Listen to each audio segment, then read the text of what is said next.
কোণগুলোর সম্পর্ক।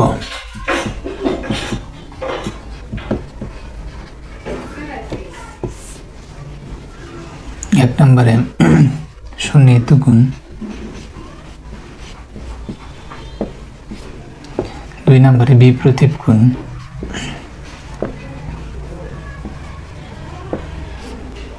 তিন নম্বরে হচ্ছে পূরক কোণ,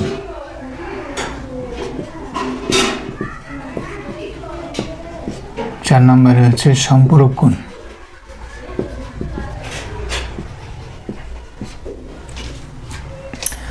সন্নিহিত কোণ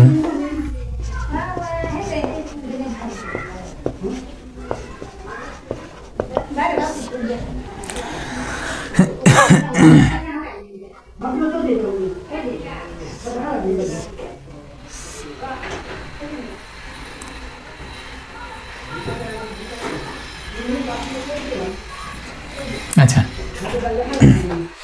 দেখো এখানে কিন্তু দুটি কোণ, এই একটা কোণ আবার এই একটা কোণ, ঠিক আছে? এখানে দুটি কোণ একসাথে হয়েছে, হ্যাঁ, একসাথে করলে তখন এই দুটি কোণের একটি সাধারণ বিন্দু হয়, সাধারণ বাহু এবং সাধারণ বিন্দু, ঠিক আছে?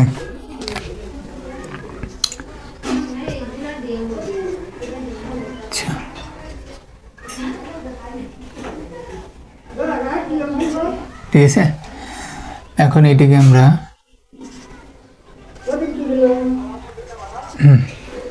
এভাবে লিখতে পারি। দেখো দুইটি কোণ যখন একসাথে হয় তখন কিন্তু এই যে এই চিত্রটা তৈরি হয়। এই দুইটি কোণ যখন একসাথে থাকে তখন এই চিত্রটি তৈরি হয়, ঠিক আছে? তাহলে এই যে এই কোণটা এইখানে আর এই কোণটা এইখানে আছে, ঠিক আছে? তাহলে আমরা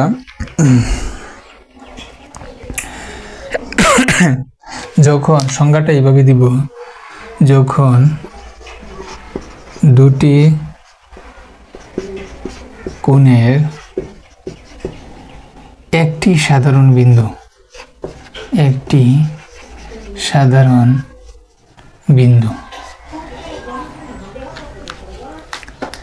দেখো এখানে একটা বিন্দু ও, এই কোণটির সাধারণ বিন্দু এই যে ও, ঠিক আছে? দেখো এ ও বি, এটার এই কোণের সাধারণ, এই কোণের বিন্দু এইটা, আবার বি ও সি এই কোণের সাধারণ বিন্দু, এই কোণের বিন্দু হচ্ছে এইটা। তাহলে এই দুইটা কোণের সাধারণ বিন্দু হচ্ছে ও, ঠিক আছে? তাহলে দুইটি কোণের, দেখো এই দুইটা কোণের সাধারণ বিন্দু একটি আছে, আবার দুইটি কোণের একটি সাধারণ বাহু আছে।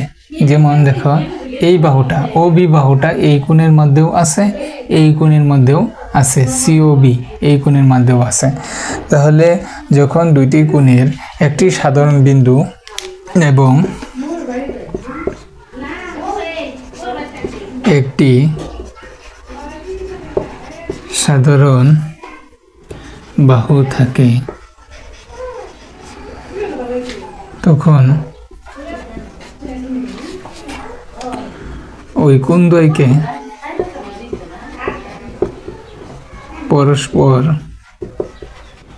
পরস্পর কথাটা হচ্ছে একটিকে অপরটির সন্নিহিত কোণ বলে।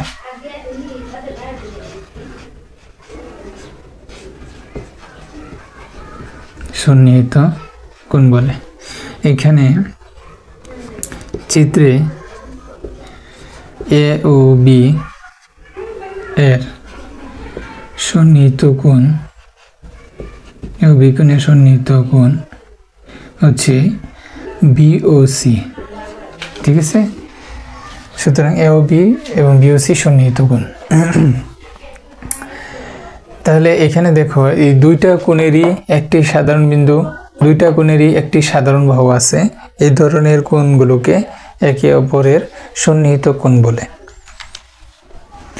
এরপর আসো বিপ্রতীপ কোণ।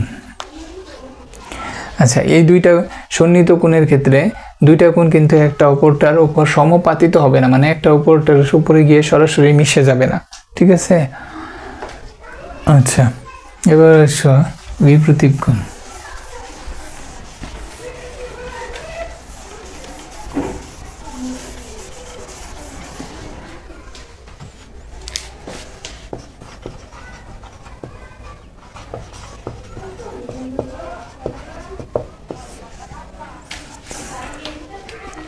দেখো এই একটা রেখা এবং এই একটা রেখা, ঠিক আছে, এ বি সি ডি পরস্পর ছেদ করে, ঠিক আছে, ধরো ও বিন্দুতে ছেদ করে। দুটি রেখা যখন একসাথে মিলিত হয় তখন এই মিলিত বিন্দুকে বলা হয় মিলিত বিন্দুতে আসলে কি হয়, ছেদ করে, এটাকে আমরা ছেদ বলবো, ঠিক আছে।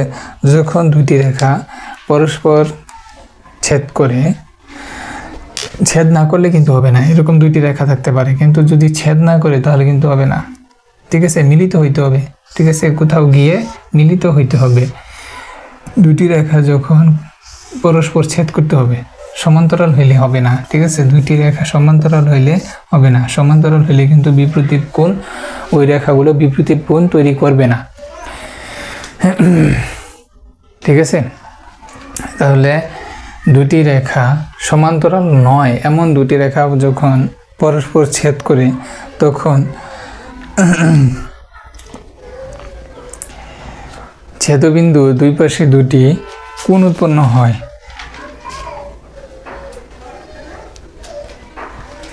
হ্যাঁ, বিপরীতে দুটি, দেখো এখানে একটি কোণ, ঠিক এই কোণটার বিপরীতে আরেকটা কোণ তৈরি হয়েছে, ঠিক আছে, এই কোণের বিপরীতে এই কোণ তৈরি হয়েছে, ঠিক আছে।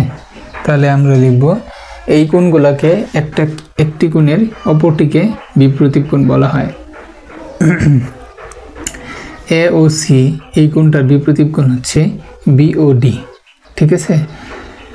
তাহলে আমরা সংজ্ঞাটা লিখি পুরো বিপ্রতীপ কোণের। যখন দুটি রেখা বা যদি দুটি রেখা পরস্পর ছেদ করে তবে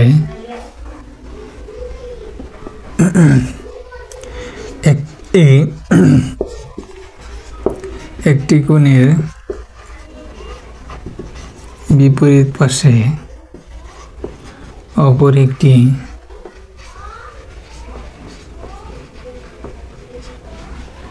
কোণ উৎপন্ন হয়। এই কোণগুলোকে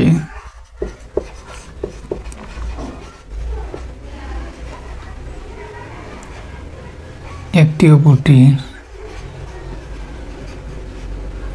এই কোণগুলোর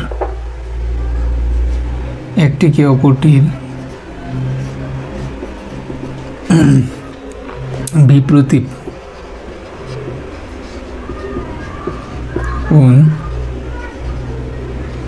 বলে। যেমন এখানে এ ও সি বিপ্রতীপ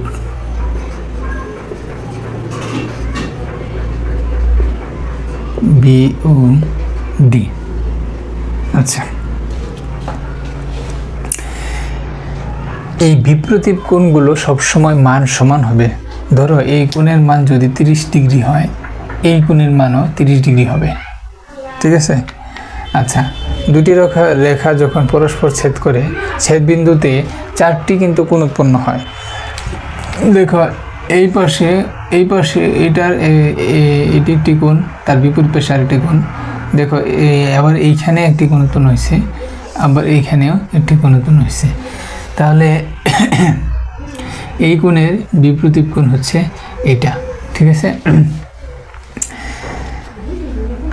এই 4টি কোণের মধ্যে দুটি কোণ পরস্পর বিপ্রতীপ হয়। দেখো এই কোণের বিপ্রতীপ এটা, বা এই কোণের বিপ্রতীপ কোণ এটা। তাহলে দুটি রেখা পরস্পর ছেদ করলে ছেদ বিন্দুতে 4টি কোণ উৎপন্ন হয়। 4টি কোণের মধ্যে দুটি কোণ পরস্পর বিপ্রতীপ। এই কোণের বিপ্রতীপ এটা, এই কোণের বিপ্রতীপ এটা, ঠিক আছে। এই বিপ্রতীপ কোণগুলা হচ্ছে সবসময় পরস্পর সমান হবে। এই কোণ 30 ডিগ্রি হলে এইখানে 30 ডিগ্রি, এই কোণ 120 ডিগ্রি হলে এই কোণ 120 ডিগ্রি হবে, ঠিক আছে।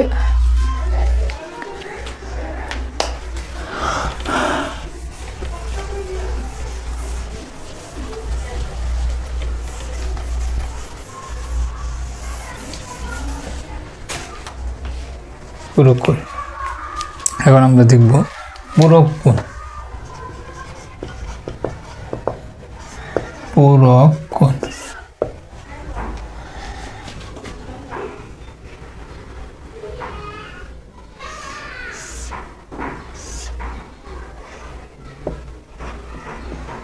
ধরো এটি একটি কোণ 30 ডিগ্রি আর এই কোণটি হচ্ছে 60 ডিগ্রি। তখন এই দুটি কোণের যোগফলকে আমরা যোগফল 90 ডিগ্রি পাবো। এরকম যে কোনো দুইটা কোণের যোগফল যদি 90 ডিগ্রি হয় তাহলে ওই দুটি কোণের একটিকে অপরটির পূরক কোণ বলে। এ ও সি আবার সি ও ডি দুইটি কোণ। এখানে কোণ আছে কয়টা? এ ও সি এবং সি ও ডি দুটি কোণ সি ও ডি। এখানে দুটি কোণের যোগফল সমান। দেখো এ ও সি এর মান হচ্ছে 30 ডিগ্রি, সি ও ডি এর মান হচ্ছে 60 ডিগ্রি। তাহলে 30 আর 60 এর যোগফল হচ্ছে 90 ডিগ্রি। তাহলে আমরা বলবো যে কোনো দুইটি কোণের মান, দুইটি কোণের যোগফল যদি 90 ডিগ্রি হয় তাহলে ওই কোণগুলোকে ওই কোণগুলোর একটিকে অপরটির পূরক কোণ বলে। তাহলে আমরা লিখব যদি দুটি কোণের যোগফল 90 ডিগ্রি হয়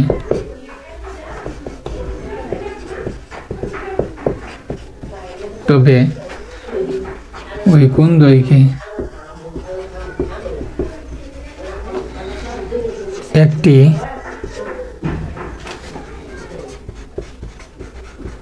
একটিকে অপরটির পূরক কোণ বলে। এখানে এ ও সি পূরক কোণ,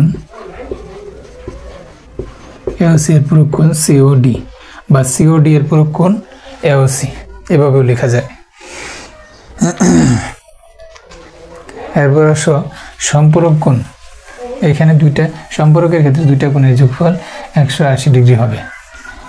সম্পর্কের ক্ষেত্রে দুইটা কোণের যোগফল 180 ডিগ্রি হবে।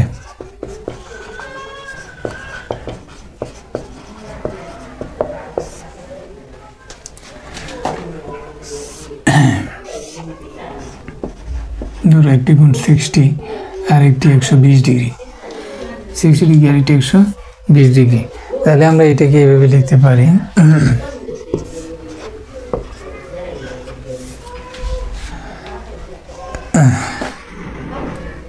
যদি দুটি কোণের যোগফল 180 ডিগ্রি হয় তবে কোণ দ্বয়কে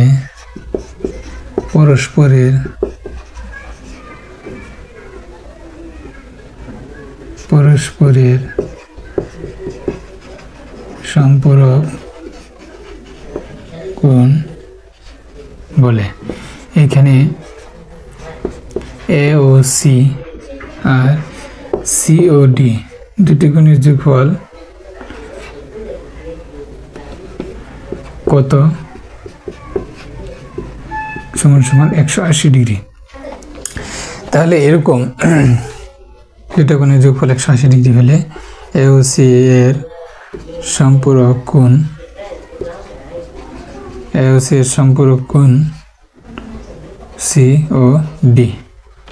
এখানে কোণ না লিখলেও হবে, এ ও সি এর সম্পূরক, এই যে এই চিহ্ন দ্বারাই কোণ বোঝানো হয়, ঠিক আছে? তাহলে কোণ না লিখলেও হবে এ ও সি এর সম্পূরক সি ও ডি।